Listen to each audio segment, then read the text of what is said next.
the IB loves water more than we love sleep. So this is A1.1, I believe, and there are 4 different properties I'm going to be speaking about today. The first one is water being cohesive, so that means it sticks to itself. So in the molecular diagram, water looks like this, and with cohesion, I'm going to simplify this diagram to a droplet. With cohesion, it's basically water sticking to itself. In a molecular aspect, we have oxygen here, hydrogen, and hydrogen. There is a bond that occurs between the hydrogen and oxygen. So if you're a chemistry student, you should know that this is called hydrogen bonding. And this occurs when there is a bond between hydrogen and either of these 3 elements, fluorine, oxygen, or nitrogen. In this case, this is oxygen and hydrogen interacting with one another, and therefore it is a hydrogen bond.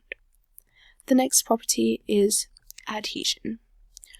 So adhesion is when water sticks to other things, so not itself. And I'm going to draw a stem here, and this is very specific to transpiration. This is what occurs during transpiration. So water sticks to the walls of the stem, and this causes capillary action to happen, capillary rise, and that's when water moves up all the way to the top, wherever it needs to be, to the leaves.